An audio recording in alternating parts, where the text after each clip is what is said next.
Сәлеметсіздер оқушылар, сіздермен Заңғарағай. Бүгінгі видеомызда математика 6 сынып мектеп баспасы 2 бөлім 862-872 есептерін шығару жолдарын көрсететін боламын.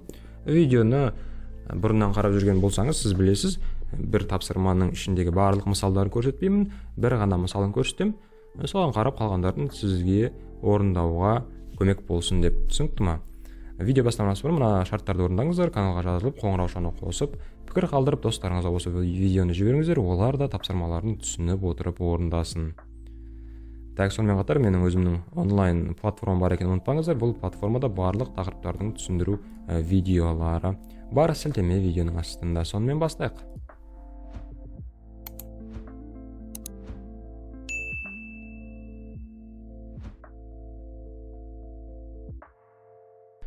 Бұл тақырып модуль теңдеулерге байланысты болып табылады.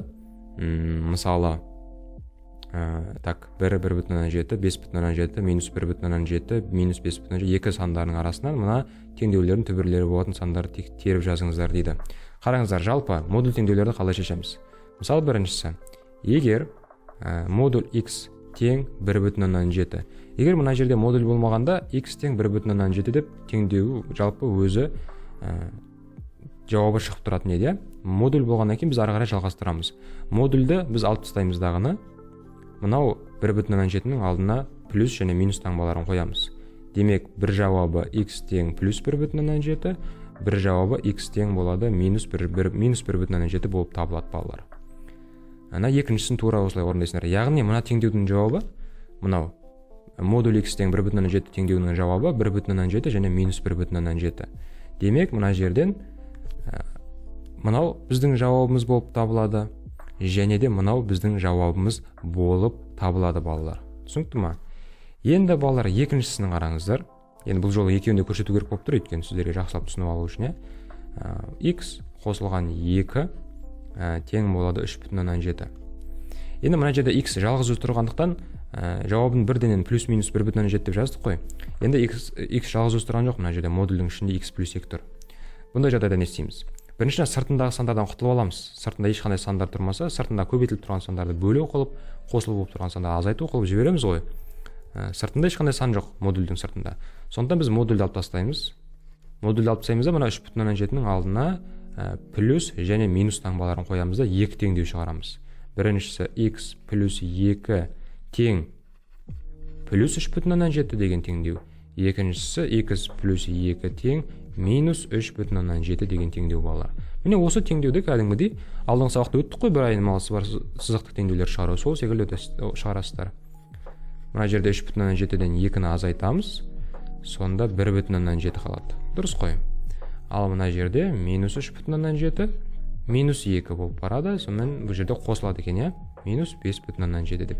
Демек, мына теңдеудің жауабы 1,7 және де минус 5,7. Демек, минус 5,7 деген мына жауапты да белгілейді екенбіз. Мінекей, мына үшеуі біздің есебіміздің жауаптары болып табылады. Түсінікті ма балалар? Комментарийға жазайық, келесіне өтеміз.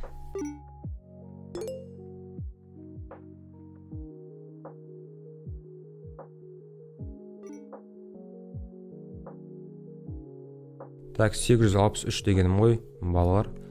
Қай теңдеудің түбірі 5 болады дейді. Яғни шешімі 5 болатын теңдеуді жазыңыздар дейді. Енді қараңыздар, көрініп тұр ғой, бірінші екендігі, бірінші теңдеуде модуль x тең 5. Біз бұл теңдеуде шешілген жоқ, біз модульден құтылу керекпіз. Естеріңізде ме? Теңдеу шешу дегеніміз x-ті тазарту ғой. Бізде тазартып тұрған жоқ x, мына жерде модуль бар. Ол модульден қалай құтыламыз? Мына 5-тің алдына плюс-минус қою арқылы. Сонда есебіміздің жауабы 5 және де минус 5. 5 деген түбір бар, сондықтан осы есептің жауабы 5 деп ары қарай шығара беретін боласыздар. Келесіне өтейік.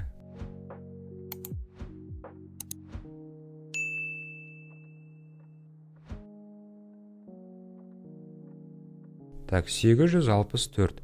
Қай теңдеудің түбірі минус 11-ден 8. Бұл жерде де мынау бірінші екенде көрініп тұр, өйткені бірінші теңдеуде, мысалы, модуль x тең болады 11-ден 8. X әлі тазарған жоқ, x дегеніміз плюс-минус 11-ден 8. Демек, жауабы 11-ден 8 және де минус 11-ден 8 болып табылады. Қалған теңдеулерді шығарып көріңіздер, мүмкін мүмкін бар шығар 11-ден 8 шығатындығы. Жалғастырайық.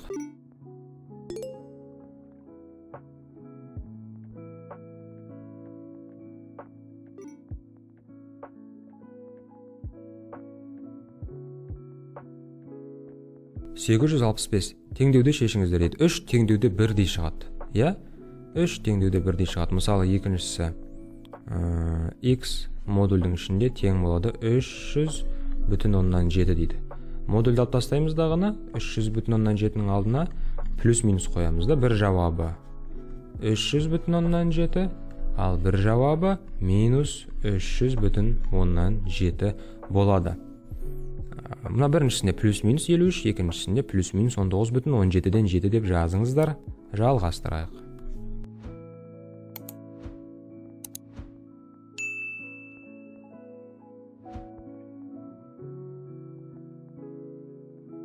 Қай теңдеудің түбірі болмайды дейді. Бұнда да жағдай бар екен. Қандай теңдеудің түбірі болмайтынын.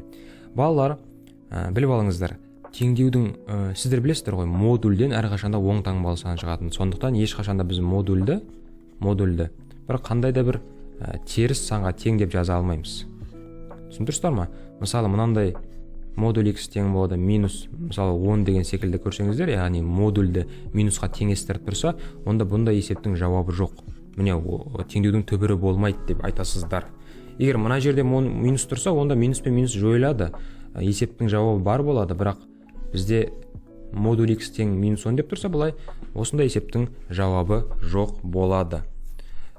Мысалы, біріншісіне қарайық. Модуль x тең 3,18-ден 1 жауабы бар. Я модуль өйткені оң таңбалы санға тең деп тұр. Екіншісінде де жауабы бар. Өйткені модуль x минус 19,2. Біз мына санды оңға қарай плюс қылып жібереміз ғой. Сонда бұл есептің жауабы бар. Енді үшіншісіне қарайтын болсаңыздар, міне модуль x қосылған 45 тең 0. Теңдеудің шешуге тырысайық. Бірінші x-ті тазартамыз. Сандардан құтыламыз. Плюс 45-ті теңдіктің ары бетіне минус 45 деп береміз. Сонда модуль бізде минус санға тең деген осындай қарама-қайшылық шығады. Демек, осы кезде біз есептің жауабы жоқ деп жазып қоямыз. Болды осылай. Түсінікті ме? Жалғастырайық.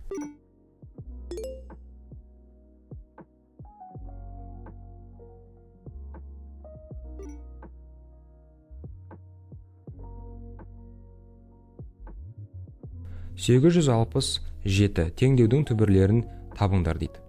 Бір ғана мысалды көрсетем, қалғандарын өздеріңіз шығар. Кәдімгі теңдеу шешу ғой бұл. Кәдімгі теңдеу шешу, бірақ соңында плюс минус дейсіздер да. Енді біріншісін көрсетпей ақ қояйын. Біріншісінде 22-ден мына 20,9 азайтасыздар. Сосын 1,1 қалады. И плюс минус 1,1 деген жауап болады. Екіншісі секілдігілерін қалай шығатынын көрсетейін сіздерге. 315 азайтылған модуль x тең болады 288. Я? Минус модуль x тең болады 288.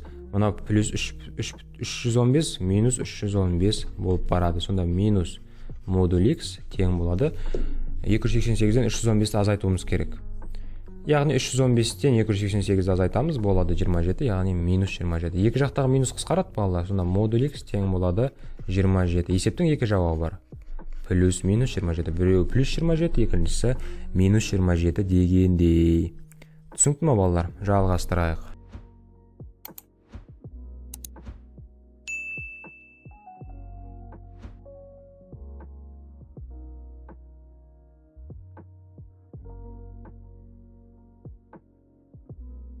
Теңдеуді шешіңіздер дейді. Екі түрлі теңдеу көрсетейін. Біріншісі, мысалы 12 көбейтілген модуль x тең болады 1,2 дегендей. Көбейтіліп тұрған 12 бөлу болып барады. 1,2 бөлінген 12. Сонда 0,1 деген жауапты аламыз. X тең болады 0,1. Демек, жауабы плюс минус 0,1 дегендей. Екінші тәрізді теңдеулер. 225 бөлінген модуль x тең болады 1,5. Енді бұны қалай түсінеміз? Бөлу модуль x-ті ары бетке көбейту қылып апарайық. 225 тең 1,5-ке мына модуль x-ті көбейту қылып апарайық та. 1,5-ті бері қарай керісінше бөлу қылып әкелейік. Сонда 225 бөлінген 1,5. Жалпы 225-ті 15-ке бөлсек, 15-ке бөлсек, бізде шығады 15, 150 шығайын деп тұр ғой. 225 бөлінген 1,5, 150. Демек, x-іміз плюс-минус 150 шығады деген сөз балалар. Түсінікті ма? Жалпы осы беттегі есептер түсінікті болды ма? Комментарийға жазайық. Сұрақтарыңыз болса қойыңыздар, барынша жауап беруге тырысатын боламын. Жалғастырайық.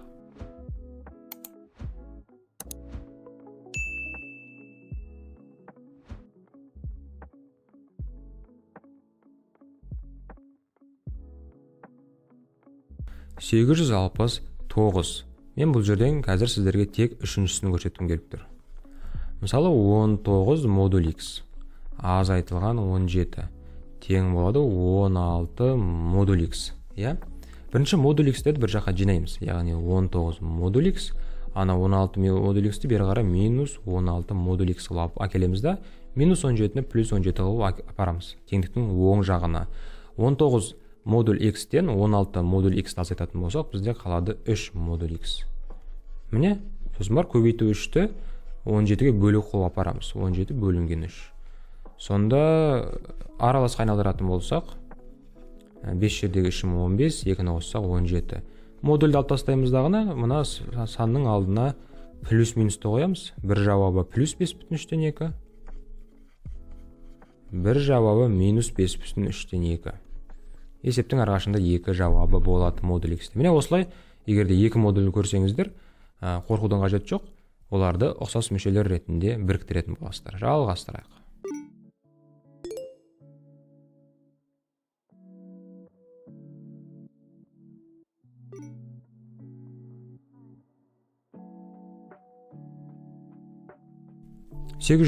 Теңдеудің түбірлері жиынын табыңыздар дейді. Көрейікші, не шарп көрейік кәнеге теңдеуімізде. Модуль x қосылған 5 модуль x азайтылған 40 тең болады 4 модуль x. 1 модуль x-қа 5 модуль x-ті қосатын болса 6 модуль x болады. Және де мына 4 модуль x-ті әкелетін болсақ, минус 4 модуль x болады. Ал минус 40-ты теңдіктің ар бетіне плюс 40 қылып жібереміз. Сонда 2 модуль x тең болады 40 2-ке бөлетін болса 20. Сонда есебіміздің жауабы плюс минус 20 болып тұр. Демек, есептің жауабы осы минус 20 мен плюс 20. Оны жай ғана бұлай минус 20 және плюс 20 деп жауабын осы күйінше жазып қойасыздар. Жауап осылай жазасыздар мінекей. Жауабы дейсіздер дағына минус 20 және плюс 20 деп қоясыздар. Болды, осылай. Жалғастырайық.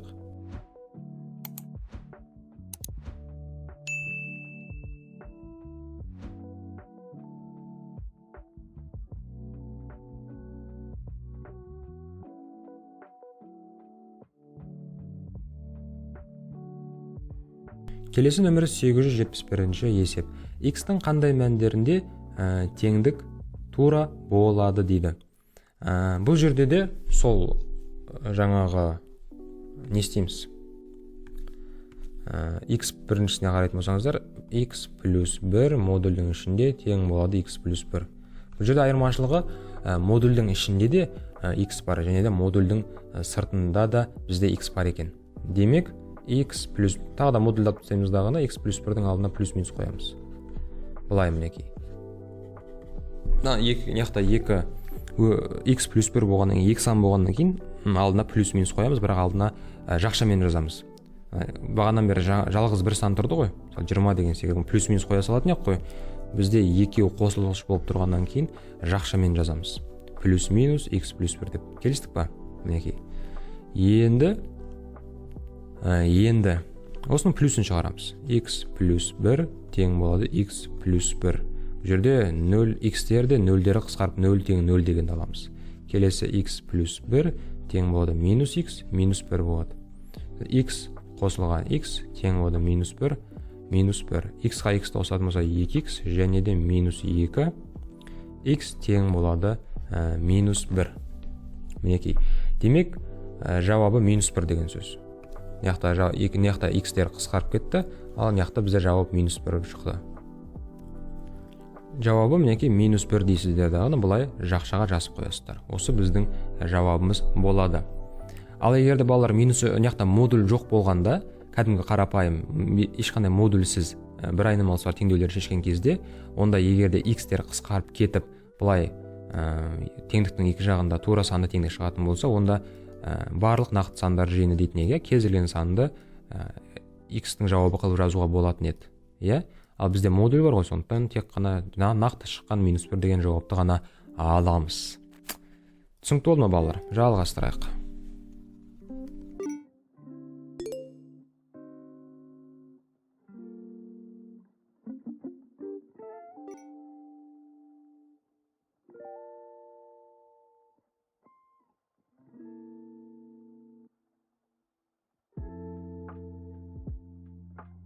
Келесі нөмірі 872.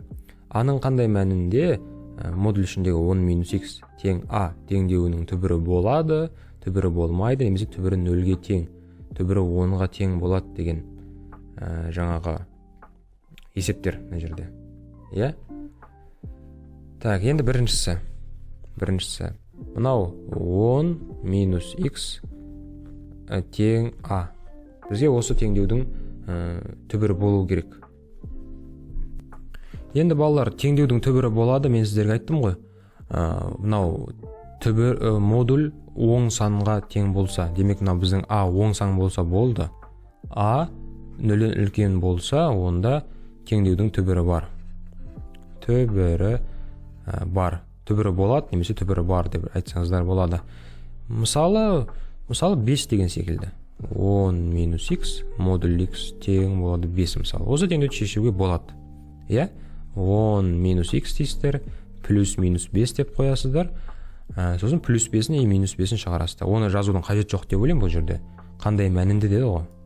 Сондықтан, а тең 0-ден үлкен, мысалы а тең 5 дегендей. Сосын қандай мәнінде модулі болмайды дейді. Модуль теңдеудің түбірі болмайды. Түбірі болмайды егер біздің а 0-ден кіші, яғни теріс болып қалса, түбірі болмайды. Мінекей. Енді үшіншісі. Түбірі 0-ге тең болуы тиіс дейді. 10 - x тең түбірі 0-ге. Қандай мәнінде түбірі 0-ге тең болады дейді. Яғни x 0 болу керек дейді ғой. Осы x-тің орнына 0 қоямыз енді мінекей. 10 - x-тің орнына 0 қоямыз. И осы нені шешу керек? Тең а. 10-нан 0-ді азайтатын болса 10-ның өзі. И 10-нан бізде түбірдің астынан, түбір деп ғой, модульдің астынан, модульдің ішінен бізде 10 шығады. Әрқашанда плюс таңбалы сан шығады, демек а тең 10. А-ның 10-ға тең болғандағы мәнінде не бар? Теңдеудің түбірі 0-ге тең болады. Так, ол түсінікті. Енді түбірі 10-ға тең болу керек дейді. Енді 10 қоямыз x-тің орнына. Енді бұл жолы 10 - түбірі 10-ға тең болуы тиіс. И аны табуымыз керек. Сонда 10-нан 0 тең а, яғни а тең 0 болған кездегі ол түбірі 10-ға тең болады. Мінекей балалар, бүгінгі видеомыз осы. Түбір теңдеулерді шығарудың жолдарын түсінікті айттым деп ойлаймын. Сұрақтарыңыз болса комментарияға жазыңыздар, және де достарыңызға осы видеоны жіберуді ұмытпаңыздар. Олар да сіздермен бірге түсініп отырып қарасын. Кім соңына дейін көріп отыр? Дәл қазір кім видеоны көріп отыр? Ағай, мен соңына дейін көрдім деп жазсаңыздар күшті болушы еді. Қарағандарыңызға көп рахмет. Келесі кездескенше.